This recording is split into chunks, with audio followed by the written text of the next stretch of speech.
All right, here we go. Yo, it's the 1409 podcast. I go by the name of KT. It's your boy GualaMeetsWorld. It's your boy Mo. Yes, sir. Welcome to episode 58. 58 episodes in. You know, we got a special guest, Mo.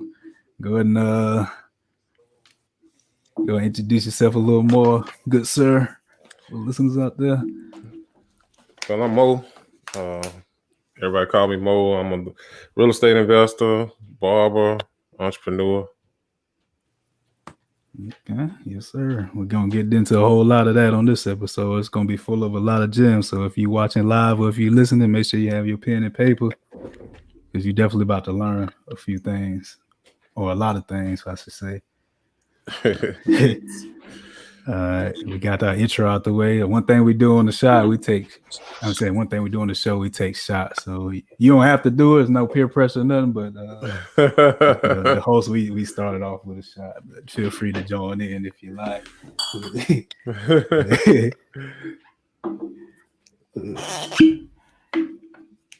I left my shot, man, so it's all good. You can pour one down for me.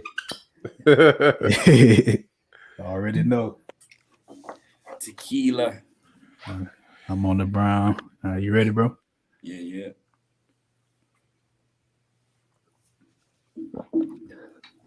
All right. We got the shots out the way. I'm gonna give a rundown of the agenda.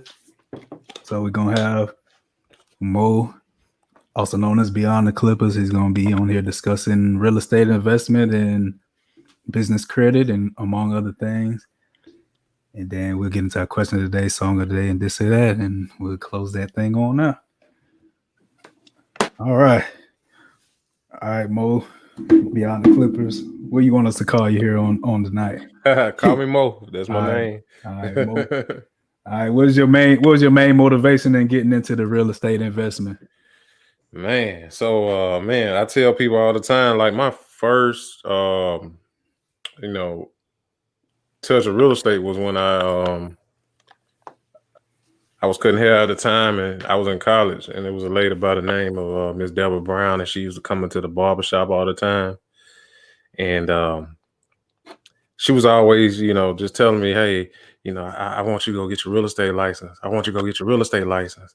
But you know me, college kid, man, I ain't studying no real estate. I don't even know shit about real estate, And she was adamant, man, very adamant. And I eventually just took up on the offer when I got my real estate license. And shit, man, the rest is history, man. Like, it was all up from there. That's the same thing. That's exactly what I was about to say. It was up from there. Yeah, it was up from there, man. That was actually my next question. Did you have to get a license? So what state were you licensed in at that time? So I originally got a license in Alabama because that's my hometown. That's where I'm from, Montgomery. Mm-hmm. And 334. Yeah, man. And so I got licensed in I was actually in Tuscaloosa because I went to Stillman College, and got licensed right out of college, man. Practiced real estate for a while. Eventually moved here to Atlanta. Moved back to Atlanta because I finished school here, high school here. And just jumped right into it, man. Kept it going. If you get a license in Alabama, it's a reciprocal license. So you can use your license in Alabama here in Georgia and vice versa. Mm-hmm. Okay, so you went to Alabama, you got in Georgia. How difficult was the process of getting those licenses and everything? Man, shit, I failed the test twice. you still went and got it though, so that's what really matters in this situation. Yeah, man. The third time was a charm, man. I ain't even tell nobody. You was moving in silence out there, huh? Yeah, man. The third time, because you know how it is, man. When you tell everybody, what you plan on doing, and sometimes those plans don't, come into fruition, and so. Sometimes when you tell people everything, people, they'll hold you to that. So they're gonna always ask you, so how the real estate going? Did you pass your test? So I stopped telling people when I went to take my test the last time. I was like, I ain't telling nobody. I'm just gonna go take it. Yeah, I've listened to a lot of different podcasts lately, and they talk about different energy that's around you. And if you're talking about things you working on, it could throw off the energy and like, Man, yeah. I'm telling you, man. So I So feel you on that for sure. For yeah, sure. absolutely. And I just went on and like I said, I took it the last time. I studied real hard before I went and took it, and I passed it, man. Passed it with flying colors. And that was all the motivation I needed right there. That was it. Yes, sir. Would you say the test is hard, or you just felt like you just needed more time to prepare for it? Man, I tell people all the time, like, man, I in school I was a C student, man. So and if you ever read Rich Dad Poor Dad or books like that, talk about the C students. C students run the world. C students the ones that go start businesses and flourish really in life. And I was never like just honed down into the books and stuff like that. But when I got to college, I learned how to learn, if that makes sense. Yeah. And even taking that test, I had to learn how to learn all over again because it was so much information trying to process it all. That was the biggest thing. And you got like 150 or 200 questions, and you got to get a certain amount of them right. And so that was the biggest thing for me, trying to process all the information that was there. For sure. So I probably look into getting in that in the near future as well. So it's good to hear that you still got it done, even though you might not have got it the first time. You still went back and got that. Did you have to pay every time as well, or? Oh yeah, you gotta every time you take that test, you gotta pay. And I think here in Georgia, it's something totally different. Like you only got a certain amount of I think you have to pass the course, and if you don't pay, if you fail it, I think 2 times, then you got to take the course all over again. So that's the only thing different between Alabama and here. Yeah, that's tough. Hey, paying that money a little bit more motivation, man. Man, I'm telling you, every time you pay $150 to take the test, or however much it costs, it was so long ago for me. That was back in 2006. That's about 15 years ago, something like that. So 15. Yeah, it was a while ago. So right now, most of your properties are in the Montgomery area, correct? Absolutely, yeah. So I invest in Montgomery for the most part. You plan on venturing outside the area, maybe Atlanta or elsewhere, or you sticking to your roots? Well, I can tell people all the time, it's not just about my roots. It's the fact that I am familiar with Montgomery. That's my hometown. But not only that, the properties are cheaper. The property taxes is cheaper. So I look at costs. And the numbers have to make sense. Atlanta's a flip market. Montgomery is a buy and hold market. So those, these are the things you gotta take into account when you start real estate or start flipping or buying, holding. You got to understand the numbers, and I go where the numbers make sense. For sure. So you mentioned flipping and then buying and holding. That brings us to our next question. Can you discuss flipping versus holding rental properties? Well, I'm a generalist, man, so I do it all. I don't do just buy and hold. I do all of it. Buy and hold, fix and flip. But most of the properties I flip be distressed homes. So what can you weigh the pros and cons of both options? Well, here's the thing. With flips, you have capital gain tax. Mm-hmm. So if you make $60,000 off a flip, then you got to pay 20% interest. 20%, taxes on that. If I make $60,000 off of my rentals, then you have tax implications where I can pretty much write all that $60K off that I'd have made for that year. So you got to look at it that way too. For sure. So that's a win. That's a win on the buy and hold end.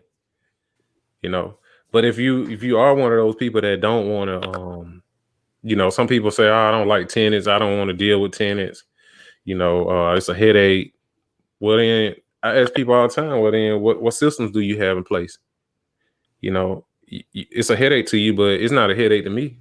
I got proper systems in place. Yeah, I know you mentioned on your live yesterday. I was watching your live. You mentioned about tenants. People worried about Section 8 tenants because they're known to tear up houses. But you said any tenant could tear up a house. So absolutely, it can be somebody that's paying. I've had a tenant that paying $1,300. Tear up your house. You know what I mean? So in all honesty, that don't matter. Like, when it comes down to tenants, you just have to vet these tenants. Yeah. I was a type person, man, where, early on, in the game, it was just all about the money for me. So I wasn't really, vetting the tenants like that. I was like, shit, you got a deposit, you got the money, come on in. No credit check, that type of stuff. You know what I mean? Do you do like rent to own? Like my uncle, he's in real estate and he prefers like rent to own. Like if he gonna deal with tenants, if he get him in there to rent it, he basically want them to buy it. So he do like rent to own contracts. Do you deal with rent to own? So here's the thing, man. I'm not in the ripping off business. You know what I'm saying? So most of the time, like I try to even tenants, man, when they call me and they say, "Do you rent to own?" I was like, "Well, why would you want to rent to own this property?" You know what I mean? Like I want to educate you too. So nothing against it, but most of the time people rent to own because they don't want to have to deal with fixing anything if something go wrong or they want the people to treat it like it's theirs. But most of the time, if it's a single family home, they're gonna do that anyway. And there's a lot of clauses in a rent to own contract. So I've seen people do rent to own contracts and then they get effed up in the end. You know what I mean? Like, in the end, it's not theirs because it's something in the contract that they didn't do, or the obligations in the contract. So that fine print, huh? Yeah, the fine print, man. It's serious, man. I tell folks all the time, like, why would you want to do a rent to own? Like that'd be my first question when they ask me, because most of the time people do the lease to own. Most investors who do the lease to own, they know 9 times out of 10 these people not gonna buy the house. So they end up not having to fix the house, and then they end up taking their money that they didn't put down, because most of the time they put a large down payment down in the beginning. So I ask people, why would you want to give me $3,000 or $5,000 in the beginning, pay all this rent on the property, and then at the end of the day you still not owning the property? And that's normally what happens. That's why I say it's a ripoff. Exactly. But hey, they ain't gotta listen to me. Nah, I feel you on that. The way you broke it down, it makes a lot of sense to me, for sure. So back to fixing up. Do you do renovations yourself, or you get contractors involved? You do some of it yourself?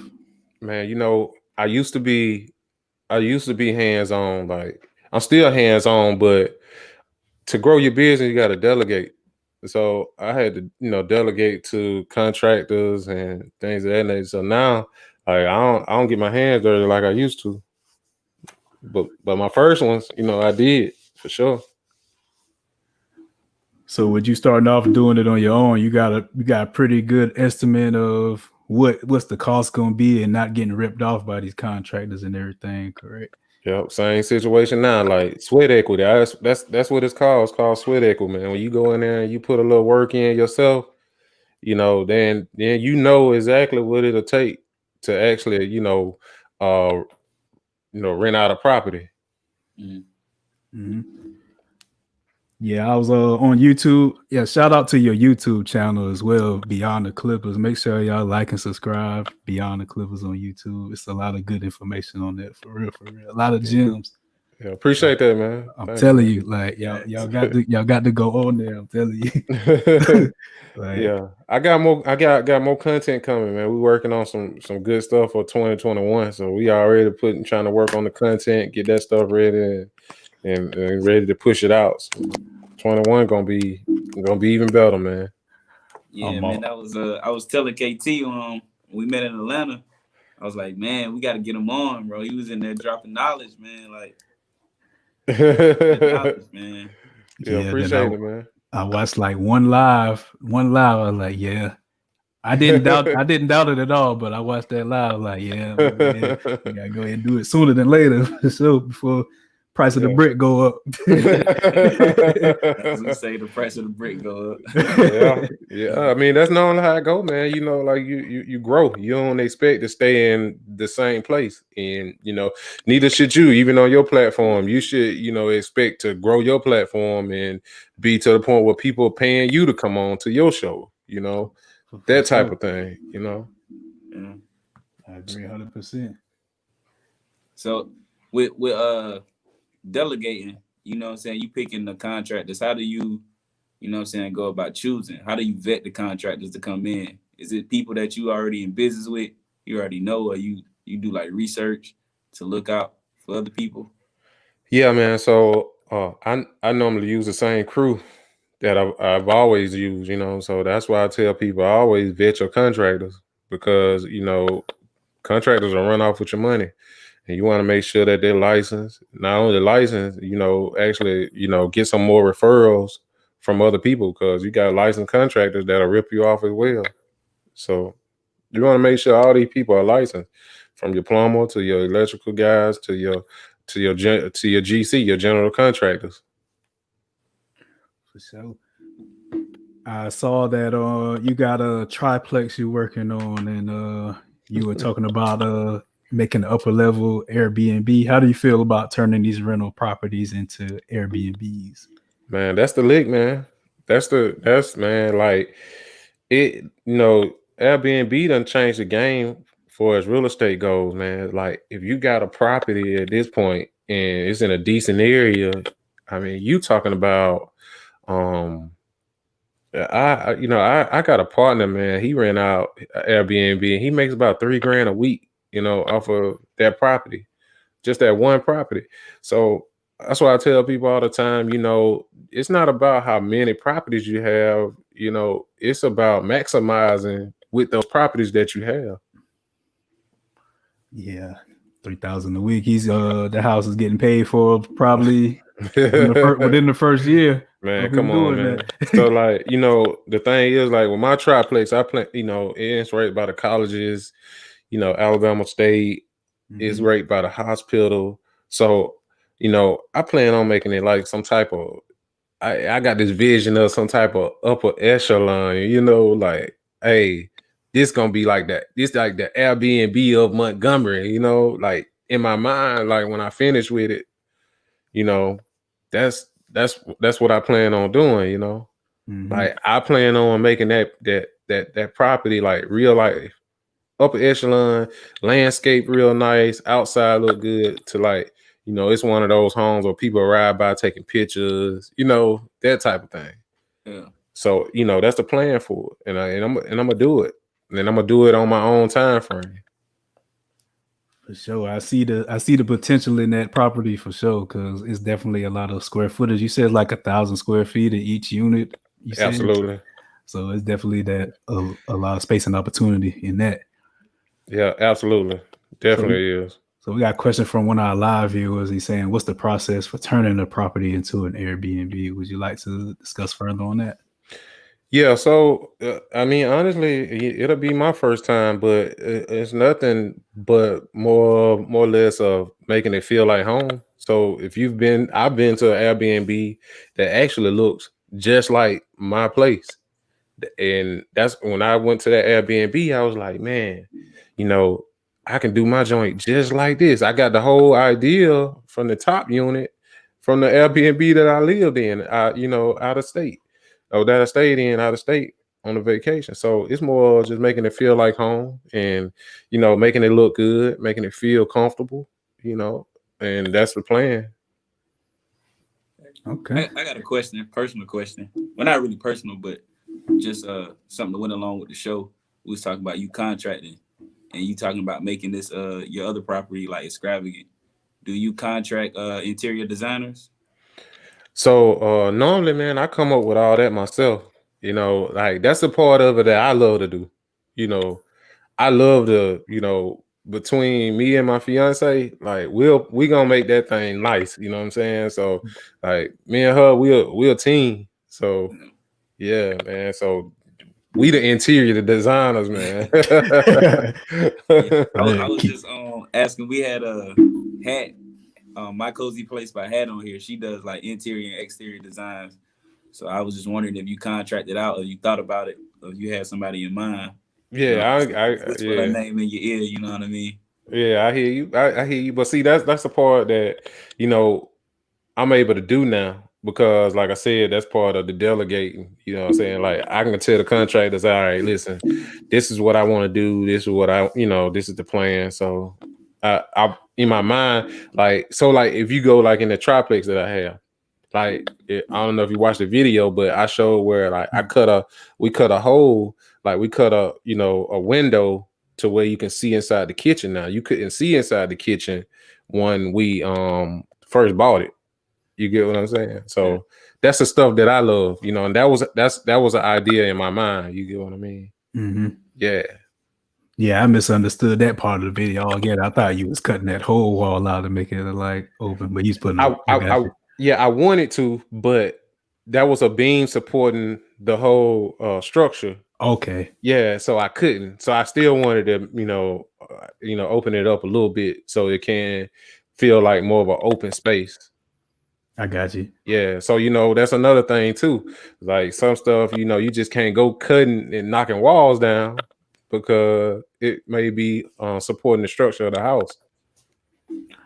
And yeah, you also mentioned about the electrical inspections. Was that like a hold up in your process ever? Yeah, absolutely. Like now what's going on, I had to so that whole project, man, I was trying to run like 3 different projects at one time. So I hired a crew of people that I wasn't familiar with, and I end up having to get rid of those people, and that's pretty much that held the process up. And I'm glad I did get rid of them because it wasn't going to be like I wanted it, Mm-hmm. So that's why I tell people to vet your people because if not, then you'll lose money. And I've lost at least about $4,000, just dealing with them alone, with them starting on the unit. Okay. And you're back to the flipping. I think this question goes back to the flipping. You mentioned hard money, like short. Would you like to explain hard money out there for the viewers and the listeners? So man, I tell people like hard money loans came about through back in the day, when the market crashed in 2008. It really was for contractors who had to turn their keys in, but individuals started forming companies and they started using these hard money loans. Now, some people are very savvy with hard money loans and they good with it. An individual like a beginner, you got to be careful with hard money loans because what happens is if you can't flip that property in 6 months or 12 months, and you can end up foreclosing on the property. And so when you're making payments on these properties, it's just interest only loans. Mm-hmm. So pretty much, you got all the skin in the game. The lenders don't, because you have to put a down payment down in the beginning. On top of whatever they're lending, you have to put a down payment down. You can take out draws, but it's one of those processes where you got to know what you're doing, man, and you got to get in and get out. So you got to go ahead and get that property together and sell it quick before. Yeah. And see, the key to hard money loans, man, you don't want to go get a structure where you just need like everything done. Like, for example, the triplex, you don't want to get that on a hard money. It's going to take you entirely too long to renovate it. Unless you have 12 months to renovate it. But it's crazy because I bought the triplex, the owner financed it. So I tell people all the time, like it's so many ways to get involved in real estate, but you got to know how to get involved. Right. So, You've experienced a whole lot of different ways, so you got Yeah, you got the recipe. so man. Yeah. with like selling and flipping, do you prefer like doing like wholesale real estate? Honestly, man, I do it all. I do wholesale deals. I do real estate deals. I can't do wholesale deals in Georgia, but I can in other areas, other states. I'm licensed here in Georgia, so I can't do it here. You could explain like the pros and the cons. Like if somebody wanted to start in real estate, get their feet wet, with like what would be the better one to start with? Wholesaling is good. It's a good starting point. Bird dogging. Um, bird dogging is pretty much you just bringing the deals to the investor. The investor pay you, a flat fee, $500 or $1,000. That's a good way to get started. Also, with wholesaling gets a little tricky because essentially what you're doing is putting the house under contract with your company or whoever you are. And then once you put the house on the contract, you looking to actually sell that contract to an investor. And I think that's the problem with a lot of wholesalers. They end up, it's like a dead end because it's easy to get a property under contract. The problem is having an end buyer. Well put, sir. Well put. You mentioned a veteran program for like multi-unit apartments Yeah. yesterday. Would you like to explain that process? I know you're saying they have like guaranteed money and things like that, so it's good for the owner. Yeah, it's a government program, just like Section 8. They have vouchers, and they have 1-bedroom vouchers, they have 2-bedroom vouchers, and whatever their voucher is, you if you let's say you're asking, $630 or $650 for rent, but their voucher is $630, then you got to drop your rent down so they can afford, if you want them in your structure. So yeah, it's a great program because, like I said, it's guaranteed money. It's gonna come for sure, for sure. Okay. Absolutely, yeah. That money gonna drop, every month. You ain't got to worry about your money being late.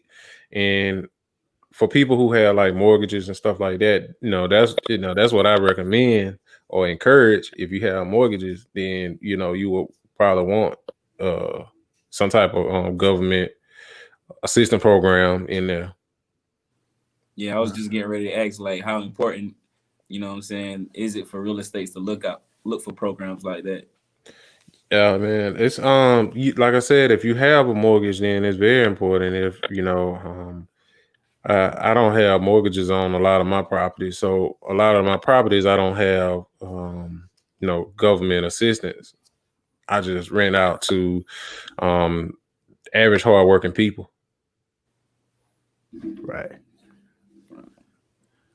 So also, So we know you got like a lot of properties. How you like go about like acquiring the properties? What kind of routes you take to go like, you know what I'm saying, get your properties? So man, it's crazy because I like like wholesalers. Wholesalers ride around driving for dollars. But the thing is, I do that, but I got the cash. I can cash out on properties. If I see addresses, I write them down, call the owner, see if they want to sell them. I buy them. I'm gonna buy it. I'm gonna buy it even if I don't plan on doing anything with it. I still buy it. That's why you could see on my Instagram, I'd be like, I got this property right here for $12,000, or that's because I done got it dirt cheap. It is what it is. You buy low, you sell high. like the stocks. That's how I go, man. That's exactly how I go. So, some of those properties, I own them outright. I have some sitting next door to each other. That's the beauty in it, man. I'm out here playing Monopoly in real life. By the block, operation by the block. Hey man, then get pass a little bone or two to other people in the process. You know what I mean? Yeah, definitely helping out others. You mentioned auction.com as well. How successful have you been on with that? Oh man, I done bought 1, 2, 3. I done bought 4 properties off of auction.com. So at once upon a time, auction.com was my friend, man. Yeah, as soon as I heard you say that on there, I went on there and saw if it was some stuff on there, but not too much around where I'm at, but it's definitely some stuff. What on location you in? I'm in the San Antonio area. Oh, okay. Mhm. San Antonio. Mhm. Yeah, man. Yeah, they got some stuff out there in Texas though, but like you said, it's Texas big, so Mhm. yeah, but San Antonio, y'all got money out there. Yeah, cost of living a little higher up here. Yeah. Minimum wage like 15. Yeah. In most places, like a gas station and fast food restaurant. Yeah, man. There's money out there in San Antonio, but they Yeah. got they be having some deals out there in like Corporate Christian and places like that. Mhm. I'm on. When it comes down to real estate, man, I be all over the place looking. So hell, I put a contract in on a property in Missouri about a week ago. I didn't get it, but it was a good deal. So let's jump on the plane. Yeah, well, definitely. Do you do like delinquent tax auctions too? Like we talking about auctions? Yeah, I do. I like I said, I'm all over the place. So the thing about delinquent taxes, man, people got to be careful about them because if you go to the tax auction and you don't know what you're bidding on, and you don't know what you're getting. So Yeah, I made that mistake one time in my life. I thought I had the parcel number known in my head, but it was the wrong parcel number. So I bid on this little teeny piece of land, and I got it. I thought it was the house, but it's a little piece of land in the backyard. I was like, damn. wow. I like, damn. Good thing Yeah. it wasn't that much of a. It wasn't that much, but yeah, it was not what I was trying to get. So yeah, people definitely need to make sure they study in the maps and make sure they have the parcel numbers written down or something that they want. Because don't end up like I did. Yeah, you definitely got to study that map, man. But yeah, I've bought bought a few tax liens. But the thing is, sometimes people redeem them. So if they redeem them, and then you just get your money back plus interest. Mm-hmm. Yes, definitely. Yeah. So go down to your county tax auction and see what happens. Yeah. So what people got to understand is like, man, when you buying tax liens, you're not buying the actual house. You actually buying the What's up, Tisha? You just buying the lien. Mm-hmm. But sometimes people think that they buying the actual house, and that's not the case. Also, you need to do studies, man. You need to, you need to research each property. That's why, like big banks, that's all you see at the tax lien auctions because they've done all their research, and most of the time, me and you can't compete with them. And so they're the main ones down there raising their hand buying up all the property. Yeah, people were bidding pretty high there. I had my one experience on one of those tax auctions. They were bidding a little too high for me. Yeah, you got to do your homework with those tax auctions, man. You got to do your homework. Yeah. Even when you think you're doing your homework, do a little more because I thought I was doing my homework and I still got the wrong one. But I got a little too excited. So yeah, definitely, I agree with you 100% on that. Yep. So since we're talking about auctions, I know you deal with the auto game a little bit. You do the auto auctions. Can you explain like how it is getting a dealer license and everything? How difficult is it? How easy is it? I do everything that I love, man. I love cars. I love houses. I love cutting hair. So I do everything I love to do. People like, oh, you be hustling on it. No, it's everything that I do, I love. So cars, I've been doing that a long time too. I've had my dealer license, man, for probably about 8-9 years now. So that's something I might even do in the future. I might do a car lot. That's not out the picture, but I'm a businessman. So getting your dealer license, you just got to have a bond, insurance. Different states require different policies. So It's not hard, but some people, just scared to, jump off on the porch. And I have guys that come to me that, want to get into the auction game. But what I do, I normally put them up under my license. I advise them, hey, listen, just, and I do charge a fee for that. So if you come up under my license, you see if you like it. Come up on my license for a year, see if you like it. If it's something you like, then go out there and get your your dealer license. Because you can come under me for a smaller fee than what it's going to cost you to actually go get your dealer license. So if they go up under you, they can attend the auctions with you. Is that? Nah, they don't have to. They don't have to attend the auctions with me. The auctions give them a builder badge. They give them, you get an ID. You get everything that you need to enter the auction. Now I can show you the game and show you what to expect, but and teach you the whole, give you the whole, rundown on how it goes. But it's a great lucrative income if you're good at, it's still a salesman at the end of the day, Mm-hmm. Yeah. So when you let them come under you, is that like long term? If they wanted to do that long term, would you allow, or is just for them to get their feet wet to see how they like it? Yeah, I've had guys that been under my account for about 3-4 years, man. So, some guys just choose not to even, go that direction and have that responsibility. So everybody don't want responsibility, so they just continue to pay me year after year. I guess everybody winning in that situation. Everybody, it's a win. That's how I started out. I started out with, I had a business partner, one of my old high school classmates. He's been doing it for a while, and he gave me an opportunity to get up under his dealer license, and I paid him. So it's a cycle. So have you ever thought of putting those cars, like any of the cars you purchased at the auction that you bid on? Have you ever thought about putting them on Turo? It was a thought. But I have other ways to, rent out cars, but most of the time I just buy them and sell them. Mm-hmm. But I do have my own vehicles that, that's been on movies and been, on videos, rap videos. So I rent those vehicles out. Gotcha. That's definitely could be a lucrative business in a market such as Atlanta. Oh yeah, man. It's wide open, man. Like, like I said, I'm a car enthusiast, so I love cars, and I have a few of them that go out to,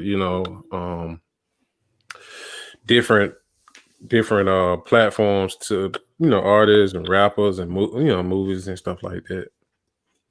Mm-hmm. Man, look, you a man of many hats, man. When we was in Atlanta, though, man, something that you really touched on that I feel like you have a lot of knowledge on, man, is business credit. You're a successful business owner, multiple business. So we want to talk a little bit about like business credit, because we have like a lot of, new business owners listening and following us. So we just want to, try to give them a little bit of information, a little bit of game about building that business credit. Yeah, man. So that business credit is going to be key for a lot of people. If you don't have the cash, then you need to utilize your business credit. And so many people think that, having debt is all bad. But if it's going to be something that's going to, bring you in more money, then why not? My fiance, before we met, she didn't have any type of, real estate or anything. Now she owns 2 properties. And she owned those 2 properties through business credit. So I encourage people to, she followed the method. She followed my method of, getting everything, all your ducks in a row. She got all her ducks in a row, and she did it quick. Didn't take no time. So what is some preferred ways you would like, if I'm a new business owner and I'm coming up to you and I'm like, Mo, man, what's the best way I could start? To work or get my business credit? Well, the first thing I'm gonna ask you is, how's your credit? If your credit is your credit good. If not, then you need to start there. If your credit good, then go to B. start getting your LLC and getting all the your EIN, your office space or your office, wherever you're gonna set up your location, physical address, it can't be a PO box, that's not that type of stuff. So you basically have a physical location for you. Absolutely, and it's a bunch of businesses. I'm sorry, it's a bunch of office places that they offer all of this stuff. They offer everything that you need to be successful in business. I mean, they charge like a monthly fee, but it's worth it. I have virtual offices. I have a virtual office in Montgomery. Okay. So basically you building a business profile. Absolutely. Out there with that credit. So absolutely. And then the key too is I tell people all the time, like, put some money in your business account because your EIN number is linked to that. So when they run your EIN number, boom, they're gonna see how much. They're not gonna tell you that, but they can see how much you got into your business bank account. Yeah, that brings me to another thing. You mentioned some free game. You mentioned putting the money in the business account because if somebody tries to come sue, they're gonna come to try to sue you. They're gonna try to come to the person first rather than the LLC. That's something you mentioned. Absolutely, they coming straight to you. Yeah, that stuck in my head when you said that. That was like last week. I was like, yeah, definitely. Yeah, man. Think about it. Like, when they what's the name of your account? What's this called, man? Not levy. Garnish. Yeah, garnish. So when they garnish your account, think about it. They come straight to your personal. And you go to the bank and you're like, dang, man, I had such and such and this shit locked up. They say negative, they automatically done took your money, you know what I mean? It's harder to get to when it's in an LLC, you know what I mean? You got it in a business bank account, man. People keep more money, real business people keep more money in their business checking than they do in their personal. So basically you recommend keeping the majority of the money in the business account rather than the personal accounts. Man, I ain't, like I said, I ain't perfect, so I do keep a little in all of them, you know what I'm saying? But I try to show more. I try to show as much as I can in my business.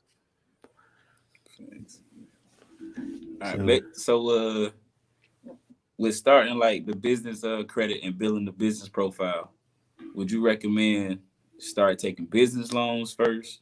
I mean, you got your credit straight. Would you excuse me. Would you prefer taking like business loans or like starting with business credit cards first? Like, business credit cards, business credit cards because they're easier to get, and then a lot of times they don't charge but like 12%. It's the interest is like 12%. I'm sorry. For the first 12 months or 18 months, they give you 0% interest. Take advantage of that. So that's what I like to take advantage of. Just like, for example, I just got a Bank of America card over there about a week ago, and it's 0% interest for the first 12 months. I'm going to take advantage of that. Most definitely.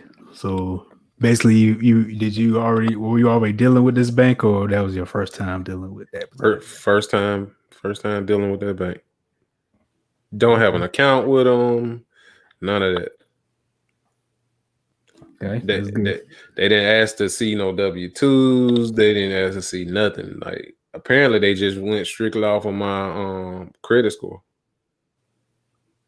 All right, so that where your personal or your business credit score comes into play right there. Your personal, right. So like personal. Yeah. So initially, if you want something to move fast, like with your business, you're gonna have to back it with your personal. I tell people all the time, like that's like, other than that, the process of you getting credit is gonna be real slow. You're gonna have to wait and try to build that business profile, which takes longer. But you might have to do it with one card.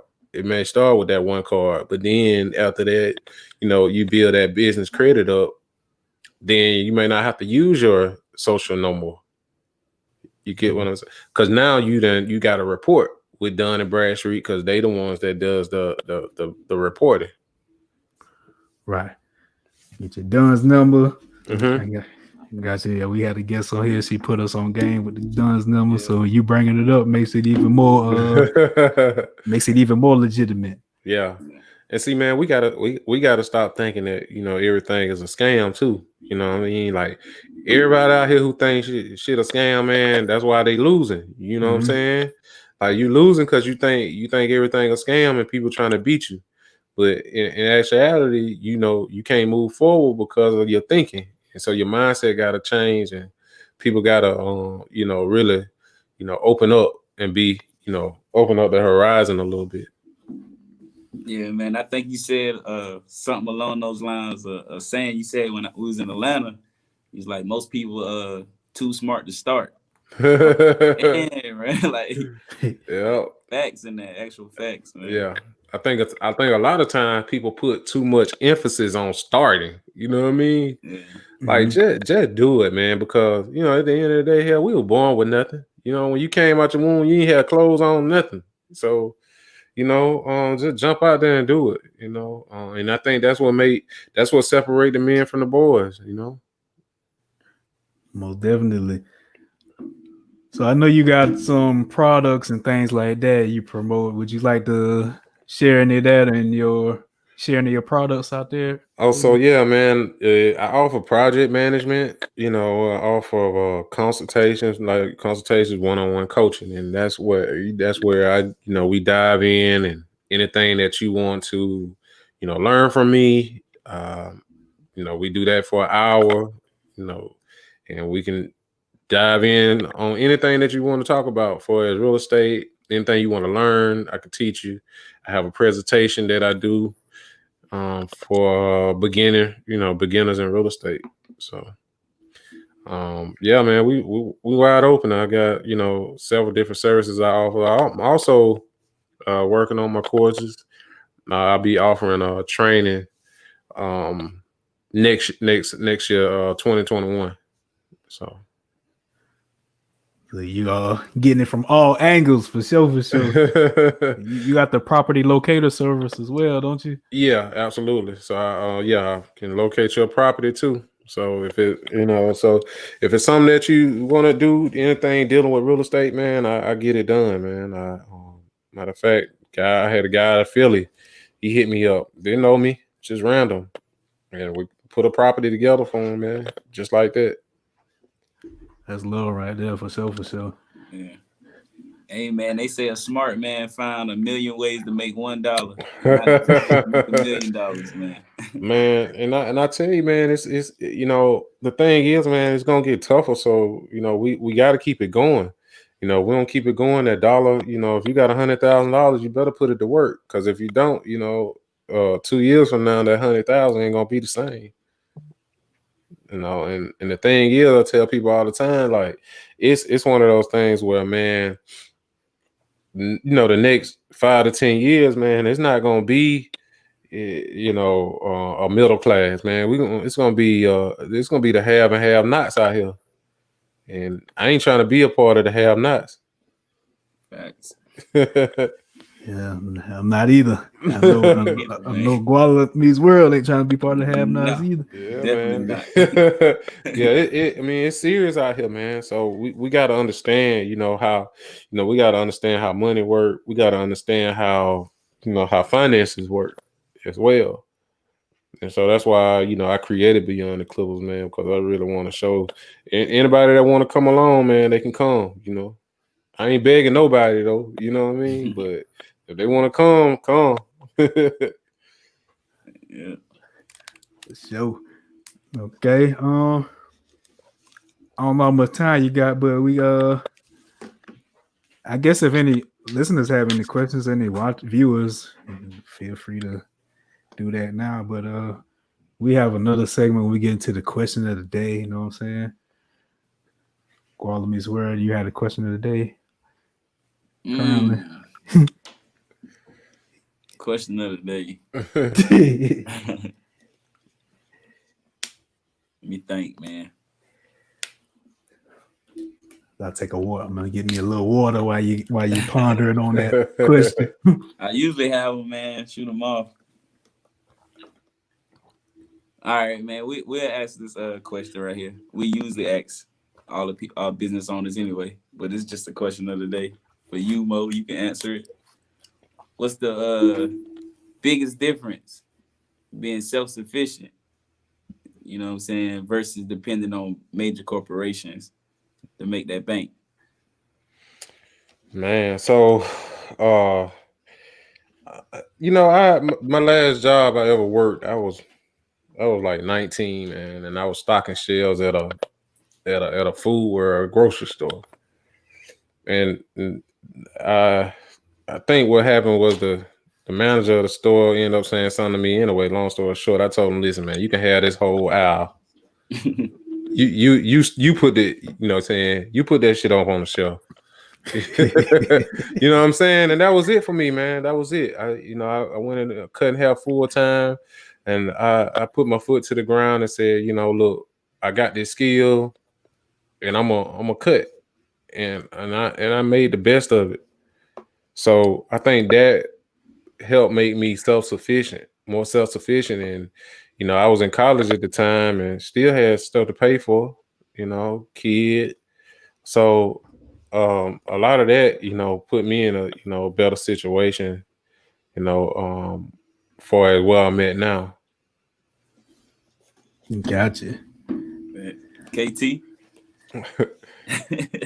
You got the same question for me? Yeah, man. You working for yourself, man. I say the difference is you get to do what the fuck you want to do. Nobody telling you what you need to do. You telling yourself. You got to tell yourself what you need to do. You know what I'm saying? Absolutely. So that's the difference right there. It's beautiful, man. It's a beautiful thing. Mm-hmm. I say for me, man, it's something you touched on earlier, Mo. Like if you doing something you love, like you got a passion for that, you know what I'm saying? You in that field, most of the times it don't even feel like work. You know what I'm saying? It's just like, you know what I'm saying? Like you living, you know what I'm saying? I feel like working for them corporations, you have that morning, you got to drag out of bed, like these motherfuckers today, you know what I'm saying? But like just being like self-sufficient, it's just like you working, but you don't even feel like it's working because you got that passion for it, you know what I'm saying? And you always gonna put time into it, you know what I'm saying, doing research and just, you know what I'm saying, be all in for it. Absolutely. Okay, that brings us to our next segment, Song of the Day. I don't know if you had a song of the day, Mo, but if you did, would you like to share it with us? I mean, grinding all my life, you know what I'm saying, with Nipsey Hussle, like that'd be my joint right there, you know what I'm saying? Like that's like my theme song. Story of your life, huh? Nipsey Hussle. Yes, sir. Should we play that or should we try not to get this copyright thing again? Man, listen, let's play by the rules, man. They've been killing us with the copyright thing. We usually try to play it, but we gonna chill on that today. But I rocks with that song too. I rock with that song for sure. The whole victory lap. Absolutely. Mm-hmm. Long live Nipsey Hussle, for real. Long live Nip. Respect. Okay. Next thing we do, the this or that. Okay. So it's like a little, would you prefer this or would you prefer that? Okay. All the viewers out there, y'all know what's going on if you've been watching. So we just say some random things. It would be like this or that. So it'd be like Maserati or Maybach or something like that. Which one would you choose in that situation? You talking to me? Yeah, I'm talking to you. Okay, well, I got a Maserati, so I like to try the Maybach, Yeah, so we just go around back and forth doing that. But you got one, Guala? We can dip into fashion a little bit. The 2 Chainz Versace reactions, Gucci boots. You said Versace reactions? Yeah, the chain reactions.